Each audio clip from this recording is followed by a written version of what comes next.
Welcome back, everyone, to the Disaster Tough podcast, where we share insights into the big plays and right calls of leadership. We dive deep into the stories, lessons learned, and ideas that will help you in the field. Let's go. Welcome back to the Disaster Tough podcast. When the moon hits your eye. I just got back from Italy. It was awesome. In fact, I was in Holland, Italy, and Switzerland. I literally took 2 steps into Germany, jumped into Germany like my Allied ancestors of old, and it was a great trip overseas. And there's several takeaways for me. Of course, the meat of this conversation is going to be about Pompeii, observations I made there on site, and of course, the EM hat was going off and thinking about how I would do that as an EM. I was thinking about a lot of the leadership things I learned through the historical lessons. But I want to talk about Anne Frank's house. On the way over there, this was a really last minute trip. There was a lot of moving parts, and basically found out 48 hours before I left that I would be out there. And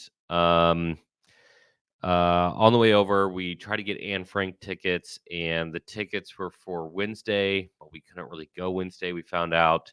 And on Monday, when I was in Holland, Amsterdam, we were close to Anne Frank's house, and so I said, hey, let me just see if I can talk to somebody. I did talk to multiple people, and they were very generous, who allowed us to get in there and to observe that history, to walk through what it would have been like for Anne Frank and her family. History lesson. I'm sure everybody knows the Anne Frank story if you've read the book. Those writings, her journal writings. But essentially, because of the Nazis, they were forced into hiding. Her father owned a shop. They used the locals to be able to get additional supplies. And before everybody started being rounded up, they were smart enough to say, hey, they're going to take a section of this multi-story building and cut it off so you couldn't find it from the outside. And they hid away for 2 years. And at the end of the 2 years, unfortunately, the Nazis found them, and several members of the family died, including Anne Frank. And yet, I was thinking about the kind of cruelty it takes to be able to get to that point. And more importantly, how does a population get manipulated into thinking that's a course of action that is even close to reasonable? And I don't know. It was just a lot of thoughts about Anne Frank's house, and with so much conflict in the world, one of the conclusions I came to is that whether from a macro level or from a micro level, it's incredibly important to treat people with respect and dignity. And when things are extreme, to also say, hey, that's extreme, even if it's heading towards extreme. And there's lots of things that we say in this world that are choice, and that we say that live your truth. Your truth is a fascinating way to say that there is no truth. But I believe that there's truth. And at least for me in this show, we believe that every person on earth has basic dignity, right? Like they're humans, and we should treat them like humans. And when we stop seeing people as our neighbor, that's a real problem. Everybody should be your neighbor. Anyways, so even though the thoughts are on Anne Frank's house, this isn't like the World War II podcast. So we're going to talk about Pompeii. Pompeii is fascinating for so many different reasons. Oh my goodness. Also, I need to do a couple other shout outs, random shout outs on this podcast episode before we get there. So thank the people at Anne Frank's house for helping us fix our schedule issue. Want to thank the river cruise captain. I think his name was Jim in Holland. I asked him if I could steer the ship, and we got into an open body of water area, and he said yes. And I was like, great. And all of a sudden he said, hey, go down that canal, go down that tunnel. And so I started steering the ship. You can call me cruise ship Captain John from here on out. It was a blast. It was raining. It was fun. I was going through all the canals in Holland, and one of the highlights of my life. The L3 Harris Extreme 400p radio solves problems and is specifically designed for emergency services. How do we know? We field tested it with medical, urban search and rescue, and collapse and confined structures. This radio is amazingly tough. Check out the L3 Harris Extreme 400p radio at l3harris.com right now. How do you spell Doberman Emergency Management? EOP, OEP, HVA, HMP, Thyra, TTX, Drone, PDA. Whenever you need an expert, Doberman Emergency Management field experts are there for support. Contact an expert at DobermanEMG.com today. In Switzerland, we met an amazing mother and daughter, Rachel and Sydney. So shout out to them. I told them to subscribe to this podcast. I actually invited them to fondue with us. Yes, fondue with Swiss cheese and Swiss chocolate. Great experience. But Sydney is in Rome right now in college, and we're trying to get her to become an emergency manager. So we'll see if that happens. But shout out to them and everybody who's just so generous to us in Europe, of course. Okay, so now Pompeii. So I don't know about you, but one being like a disaster guy, lots of responses, 2 degrees in EM. I've studied Pompeii and have studied a lot surrounding different disasters in history. I thought I knew Pompeii, and I thought I knew what happened with Mount Vesuvius. Man, I got an education. Most of the day, I was shocked by different things. And there's a picture of me. I don't know if I'll share it or not, but there's a picture of me where somebody else took it, and I'm staring at Mount Vesuvius.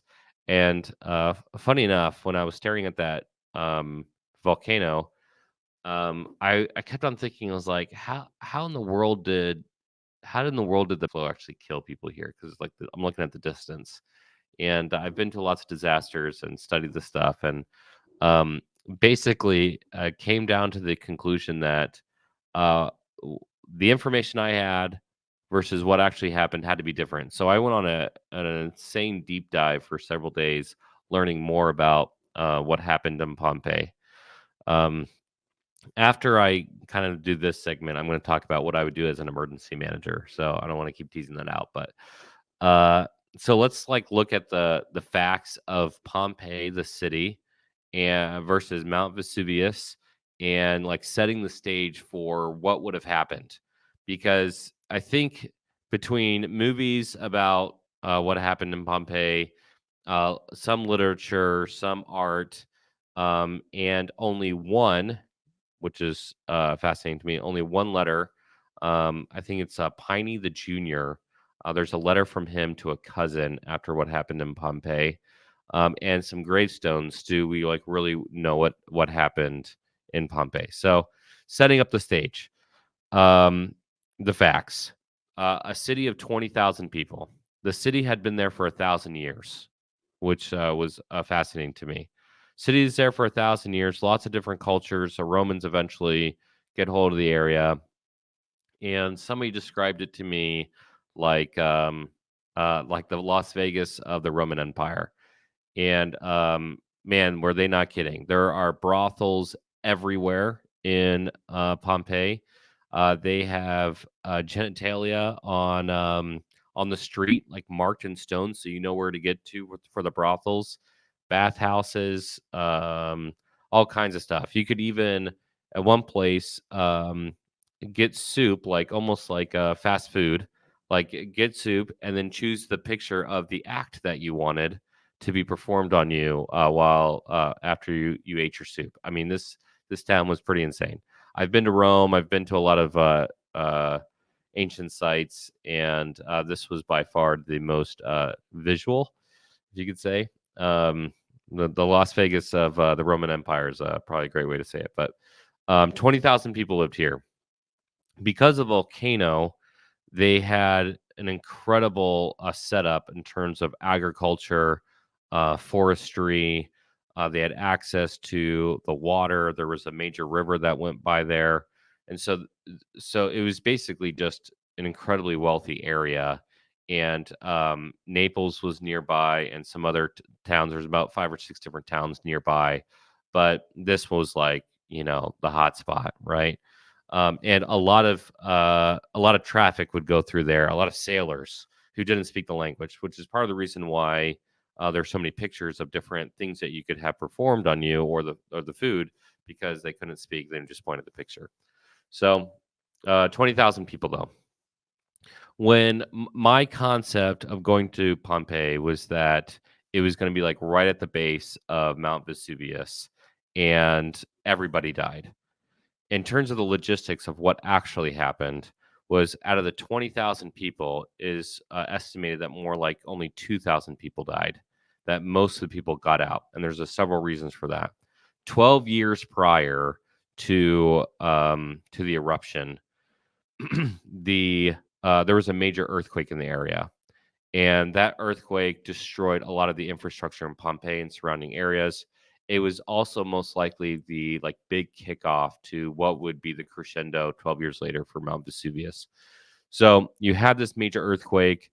They basically, the estimation is that the Romans, because they were such great engineers and they understood landscapes so well, is that they literally just didn't know that Mount Vesuvius was a volcano. They just assumed it was a mountain. And if they would have known it was a volcano, they would have moved the city. Basically, everybody agrees on that. So they were closer than they should have, but they were not at the base. They were still miles away from it. In my estimation, just by visual, it was anywhere from like 5 to 30 miles, depending on where you're looking at on the volcano. But they were several miles away from it, and they're right on the water. And the water used to come up right to the marina, came right up to the base of the town. So I'm standing there thinking, before I knew the 20,000 people got out, or the 18,000 people got out, I'm thinking, okay, I understand a periclastic flow, but that would still take hours to get down here. That flow would still, because of that distance, would still take a while to get down there. There would be no lava. It was only ash. I'll talk about that in a little bit, but the city was much larger and much more preserved than I thought it was going to be.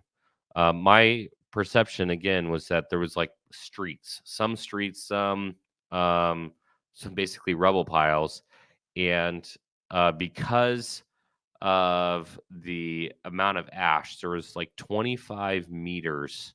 Yeah, you heard that right.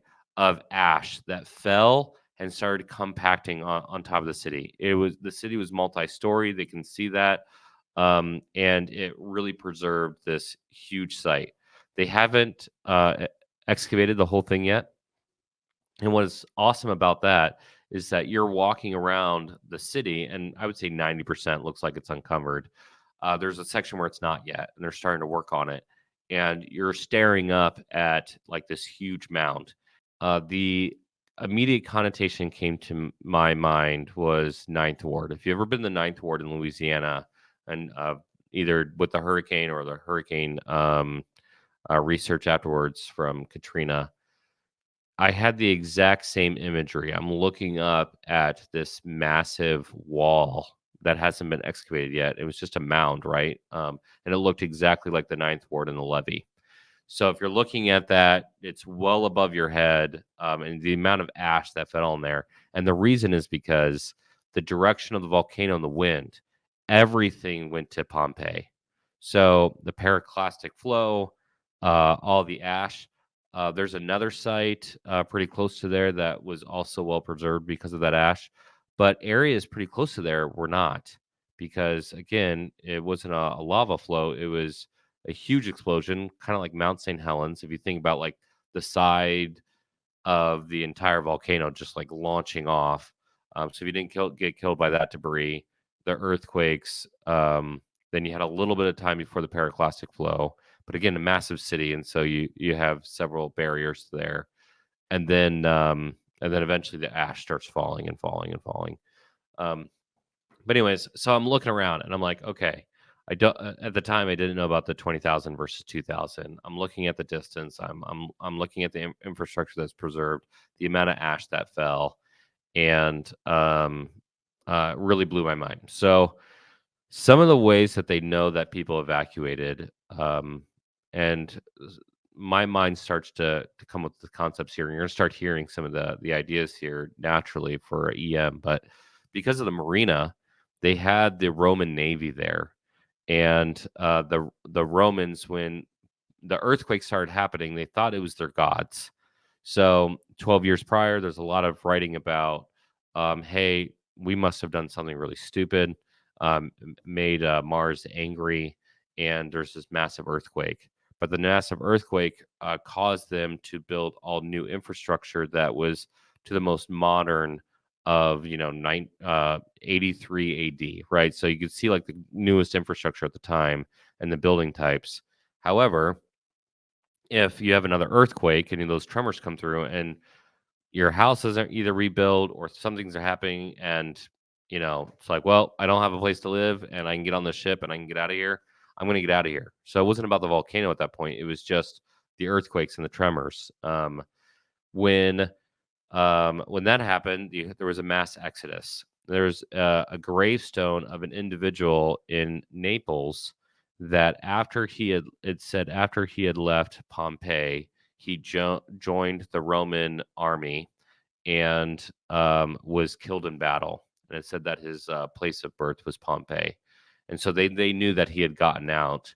But what a life, right? You live in Pompeii, massive eruption. You think he escaped it, so he joined a military, and then you get killed in battle. So there's the big clue that people were getting out. The other big clue was that this letter, it was actually two letters, but only one individual wrote about it. And it was to his cousin about his uncle being Piney the senior. I don't know why junior and senior for uncle and cousin, or uncle and nephew, but they, for whatever reason, chose not to get out, not to leave. Let's say the tremors didn't damage their property, and so they felt like, oh, okay, they were spared. And then everything starts happening, and he got out, but the uncle didn't get out. Um, so lots of people are running. They didn't stay, and they were able to run. So that's the one big note there. The other big note, and I knew this beforehand, but I think it's a misconception for a lot of people. The ash, when it started to land on everything, one, it perfectly preserved it, but natural material still decays. So if it's people who are hit by the pyroclastic flow, oh my gosh, I'm going to get so much heck for that. Everybody who's hit by the pyroclastic flow, you're out. Then if you start inhaling the ash and you're not able to get covered up, you're out. So a lot of the human remains were people taking their tunics and trying to cover their mouths up. And no N95 back then, right? So, but anyways, when the ash landed on people, it covered them up, but then the humans remains started to decay. The meat started to decay. All the stuff started to decay, and essentially left a shell. Well, they didn't know that. In the 1800s, they had found the letters from the 1600s, so they knew about Pompeii. They didn't know where it was. It was completely covered by this massive hill now, and they only had these couple letters to reference this, like this big thing. So they knew it was in the region.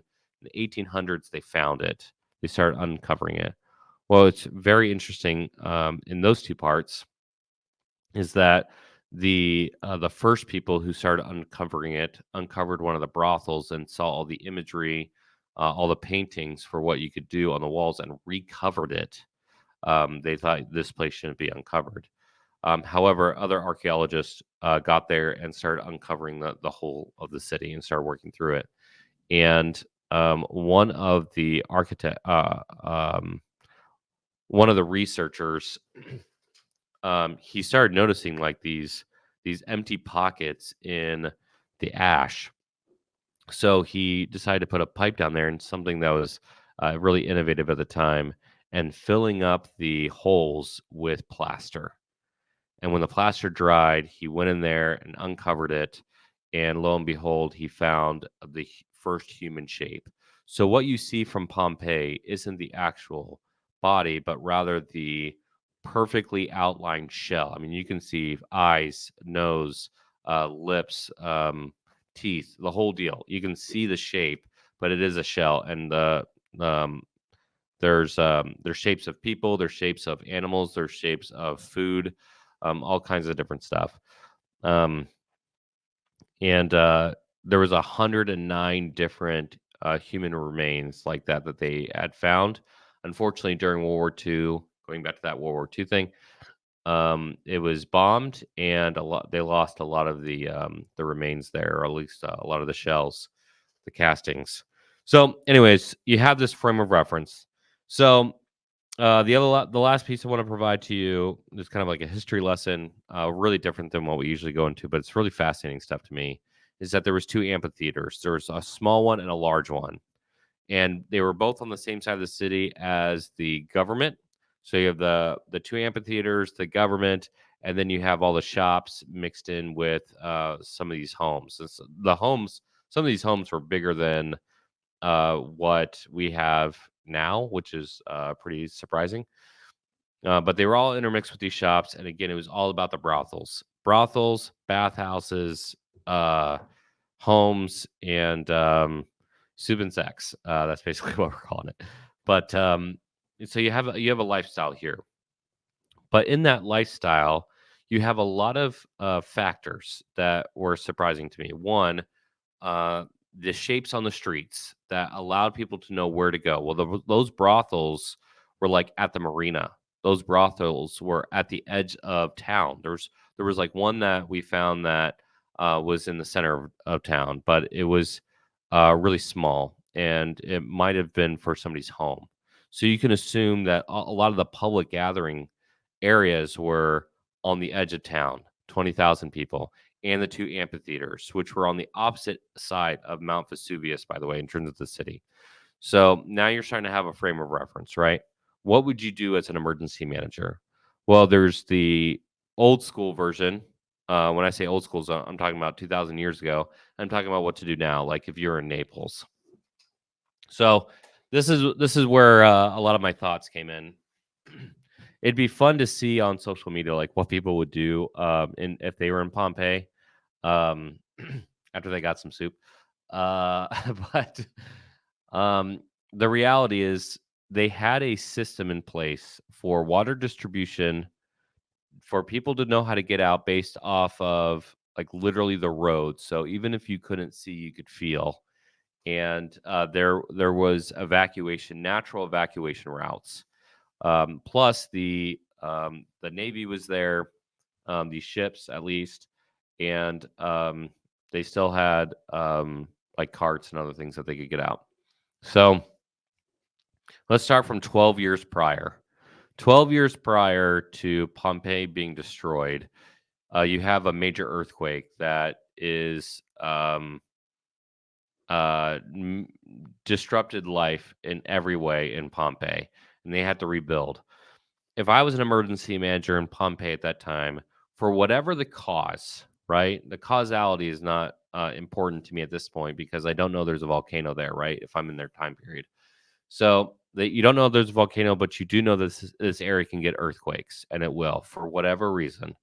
And that's when I'd be like, okay, if there's earthquakes, how do I deal with earthquakes? Well, the Romans knew how to deal with the earthquakes. So I would start doing public forums, things that if they went to the amphitheater, especially after the earthquake, say, hey guys, come here to have a good time. But remember, if there's an earthquake, don't stand under the doorway, get out of your house, head towards this direction or that direction. That's like an easy way to do public messaging during the public gathering. The other thing is you could do if you were part of the like a Roman authority, there was no markings for homes, right? They didn't mark their addresses like the way we mark addresses, but they required everybody to go to one of like 40 different spots to collect water. That would be a great area to provide a public message. Even public gathering, if you're trying to figure out like counting people. Now they had many different social classes, slaves and otherwise. However, if you want to do an accounting of people, get people out of their homes in an earthquake and count so that you would know where to go. And if you know people were stuck, especially in those higher social classes. And the reason why I bring that up is like today that would be unimaginable, but back then, if you have generals there, if you have senior leadership there, you're going to want to know if they made it to their evacuation zone or mustering location. So I would use the water collection spots as mustering locations because they're outside, and then I'd use the evacuation routes to get people out. So that's 12 years out, right? So you have a lot of time to indoctrinate people. And because, 90% of 80% of people got out, they might have been doing stuff like that. They were hyper aware of this earthquake, right? Because it destroyed everything before. And so they surely saw the destruction of that and what happened to people. And so um, if there's major tremors again, or if there's a major earthquake, this is what we got to start doing. Hey, we just want to do a quick pause X to thank our sponsors, L3 Harris, Proper, Paladin Biocella, Impulse, Doberman Emergency Management, and especially all of you who have been donating to our podcast. Thank you for helping us boost the signal. All right, let's jump back in. So like ash obviously isn't normal ash. You got fiberglass in there. You got a lot of different things in there that are going to just kill you straight up. So you got to cover people up. The material that they used for their clothes obviously did not work.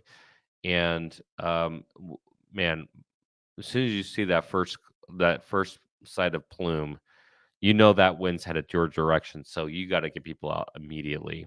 Um, so I would have organized different groups of soldiers. That would have been your primary use for any kind of emergency back then, to go to those collection points and get people on large carts and just start like pushing them towards the marina and getting them out of there. Anything that's opposite of the wind. So some of the other things I would have done on top of like public education and awareness, potentially emergency supplies. So if I knew the marina was like my best course of action to get people out of there, I would naturally store things there. The the environment to be able to store it would have been natural anyways for the ships coming in and dropping off. But if you had emergency supplies there, so that as families or as individuals get onto the ship, they have some material to help them land, tents or otherwise, and in other communities. I would have, again, that 12 years prior thing, I would have started working with the 5 other communities saying, hey, if we have another major earthquake here, where do we settle? And if you get everybody out to a safe distance away, let's say like your sheltering operations in Naples, but you have a relationship with the 5 other communities, what I would have done is based off of where your mustering location is, therefore your city block, you could say, hey, these 5 city blocks are going to be they're going to migrate now over to this community, that community, A, B, C, D. So you can start separating people in an organized manner, and you're not just have a major influx to any community, and therefore creating major problems for yourself. The infrastructure in Pompeii was the best stuff you could ever get. It's the newest of the new, and you're not really helping out yourself there. Um, and I think, let's see what else I had on here. Um, Early warning systems. So the early warning systems for Mount Vesuvius, funny enough, would have been the giant explosion if it wasn't for the tremors and earthquakes. So that's all. That's all ancient world stuff. There was a lot of stuff that they could have done, and I'm going to guess that they did a lot of those things because they got so many people out. Yes, people run for their lives, but Romans were so organized that it's hard to imagine that they didn't have a system in place, or at least forced system in place. We know that the communities around Pompeii grew exponentially, basically overnight, and that's because of an influx of several thousand people in each of those communities that grew. Funny enough, being in Naples after going through Pompeii all day, you see a lot of the same stuff. The houses intermixed with the shops, the street types, how they basically built Naples. I mean, wow, what a fascinating case study to see. Hey, what was different between Pompeii and Naples, and what's the similar? Those kinds of cultural and architectural norms um, remained, and it's really fascinating to me. Anyways, so modern day. So when you're talking about Pompeii, we talked about early warning systems, evacuation plans, public education and awareness, emergency supplies and shelters, communication systems, infrastructure and building codes, collaboration with neighboring communities, all that stuff, right? Mustering locations, even. Well, you could do the same things now, and we do the same things now, but on a much more advanced level. Their current systems, the what we found out is that they had about 2 weeks notice before there's an eruption. So, if you have 2 weeks to get people out of Naples, you have a pretty good shot. They have a train system. Um, some of the train system is more advanced than the others. They have obviously roads and ports, and it's a very popular port for cruise liners. So, if you think about Hurricane Maria and using cruise liners for both sheltering operations and response operations, you already have a system in place to start helping out a lot of people, even if Mount Vesuvius goes off. So your early warning systems. I had suggested that they use the amphitheaters. Well, the biggest amphitheater in Naples that I'm aware of is Napoli's soccer stadium, the football stadium. I saw a match between Barcelona and Napoli in the stadium last week, and it was a draw, by the way, 1-1. What was fascinating about that was that they required fans essentially get there 2 hours before the game. They were chanting for those 2 hours before the game and up to the very last second. And it is kind of mayhem.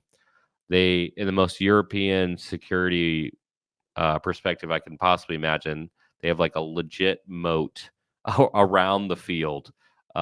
It's not filled with water, obviously, but it's like 4 or 5 feet wide. I think it's like something like 8 to 10 feet deep, and it was used for walking around the bottom, but it also prevented people to getting on the field. However, Naples calls himself a football town. They are all in for their team. Everybody's involved. You see it everywhere. It's like if you walked around Columbus for Ohio State. I mean, it's really big stuff. But it's also where everybody congregates, right? It's the thing that everybody talks about.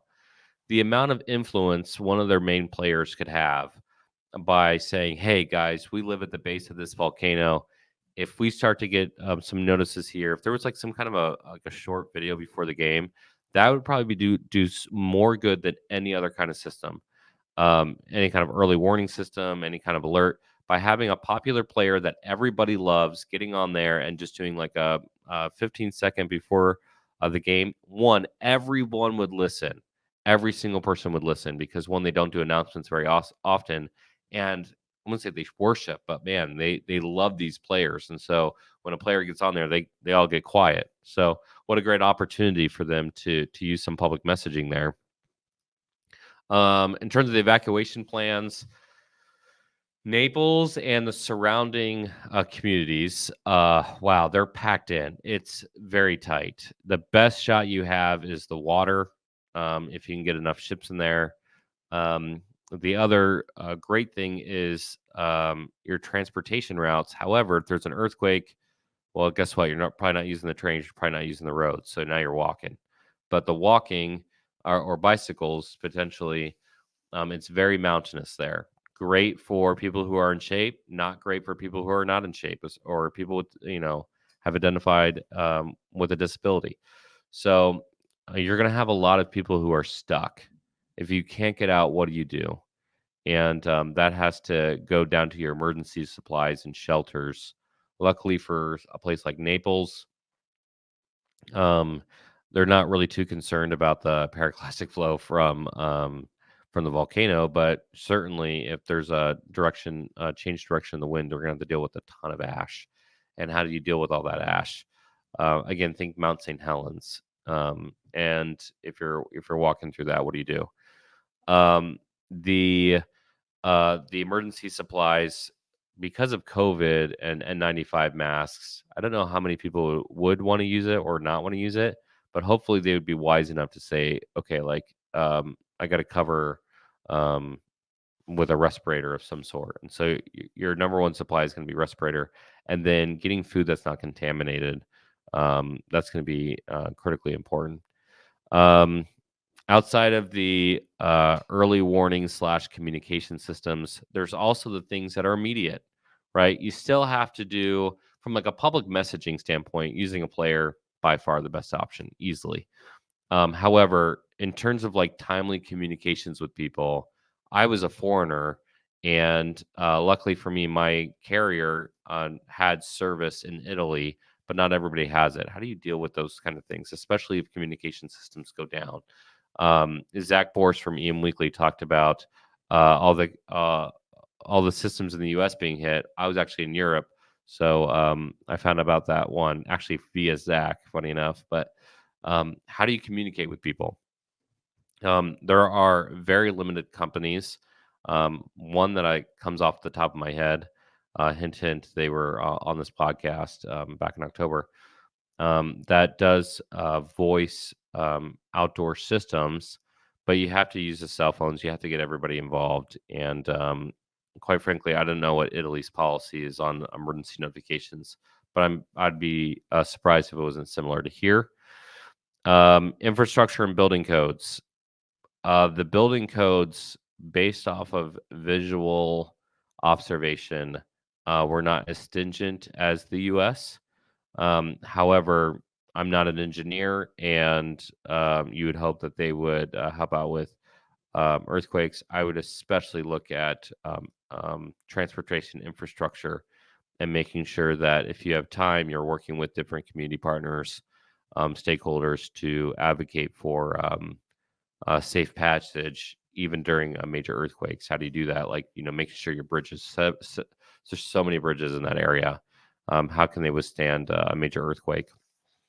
Collaborating with neighboring communities, all their communities. If you're in Naples and you look around the bay, you can't tell where one stops or one starts. They're all intermingled. So when you're in a community like that, what can happen, at least in the U.S., is that political infighting starts. It becomes very difficult. Any place that separates a large city into several small cities, but they're all intertwined, they all feel like they have to carve out their piece. It would take a ton of time, effort, and communication to make sure that the politics of the region were intact so that you could move things. However, the good news is for like emergency services in a catastrophic disaster, those MOUs are typically in place. So emergency services, probably okay, albeit personalities could get in the way. From a large scale perspective, emergency notifications, infrastructure builds, emergency supplies, where people are going, even the evacuation routes. All of that would probably take considerable amount of effort because of, again, essentially pride. But people want to hold on to their own, and they hope that there's never a disaster, and those people are usually a politician. So talking for 40 minutes here or so, but looking at Pompeii from an ancient world perspective, looking at Naples from a modern day perspective. Didn't really talk about Naples as an architectural site and all those tourists being there and something happening. That'd be really fascinating. But again, you would potentially have 2 weeks notice before an eruption, so they would close the agricultural site of Pompeii, and you'd be okay there. So one thing I didn't know, even though I brought up the brothels and the bathhouses, which are technically different, which I didn't know at the time, but they are different, and all the pictures on the walls, barring the subject of the imagery, what I would do is I would require, if anywhere, because there's paintings everywhere, right? They painted inside the buildings, outside the buildings, in the brothels for different things, like even soups, like whatever the painting is. I would have required in my city that if that was the normal communication for people in public messaging, I would put it everywhere, especially by the 40 different water collection sites, images of earthquake, people leaving, how to like where to collect. So between voice, imagery, and public events, you're able to really get people involved in the process, especially if they're new to the area or they don't speak the language. So forgot to include that, but for us in our modern day imagery, social media is the way to go. We get like 500,000 views on a post, and that post usually is something humorous. So, despite the topics being so difficult, try to add some humor and popular voices into things, and you might get a better read on it. I want to make one last shout out for emergency management in general. One thing that I thought was fascinating. I was talking to an ER doctor this last week. He was actually texting me, and we were poking fun at each other's industries. And he said something to the effect of, "No one will ever like emergency management because no one likes the messenger." And it made me really think about our role, his perception of our role, and kind of the reality that we have to deal with is if you're not always getting what you want and things are sometimes bleak, maybe try shifting from just being the messenger to being a doer and being a solution provider. The person who provides solutions without complaining gets noticed, and people like that, especially if you don't add headaches to the other people in your world if you need to provide solutions. So, just a random thing that I was thinking about here at the end of this episode. We are going to be trying so hard to be doing an episode weekly. As you know, I also am the chief executive officer for Doberman. So between running the Readiness Lab, Doberman, Impulse, and this podcast, there's 77 different things on my plate or whatever. So we brought on more staff so that we can make sure that we can produce this every week and we can do everything else that we need to do. Thank you for your patience as I've uploaded, when I could, close enough to every week, but I want to make sure that it's every week on Tuesday, hopefully starting next week. So thanks for tuning in, and we will see you for the next one. Peace.